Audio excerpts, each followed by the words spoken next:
Can we talk about demonic energy? Because I want to bring this up. Yeah. Is like I used to have there'd be protests. I used to have this casting system for when it turned from a protest to a riot, and I categorize that by like the shift in demonic energy of when the people went from just wanting to voice their concerns to where evil agitators. When I say evil, like people who were clearly mentally ill and like had hatred in their heart. Right? They're not just upset; they have hatred for life and for people. Would rile the crowd up and get them to commit crimes and to do horrible things. And so what's interesting is like, somebody's just got to call it out here. And I'm going to say it like it is. Like the entire music industry, it is against God. And that's what like the reaction is these people, they want to be wealthy, they want to be rich, they want to be independent, and they don't want any accountability for their actions. And the only thing that can get in the way of them having a good life is if there's a judgment after earth. And what's crazy is that for them, this is going to be the closest to heaven they ever get because they reject God. And for us, this is the closest to hell it will ever be.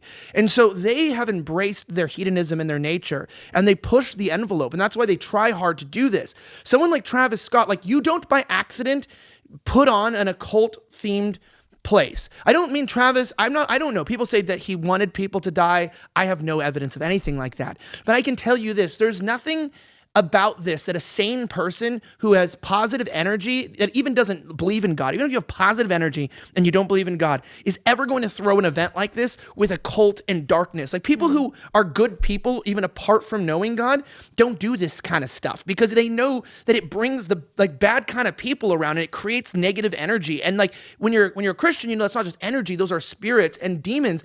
And if you think about this, the people were being told that it's not just Travis, but the crowd was being told that people were falling. And if you read the stories, there was like 3 layers of people, like 3 layers of bodies.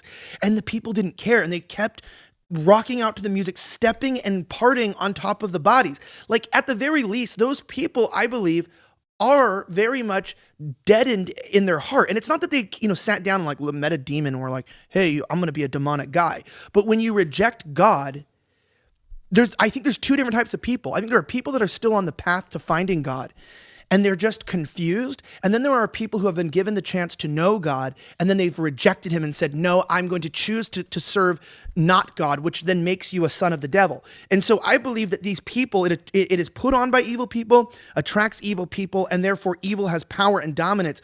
And I think that's when someone's there that sits there like that young black dude and goes, there was something different. There was something dark. Like we have to acknowledge that like with 2020, it wasn't just riots that happened. There was a shift in like spiritual energy and people picked that up. Like, I don't even know if the guy's a Christian. I don't know anything, but he's like, dude, this was not just people stampeding or there was an idiocy or like this was dark.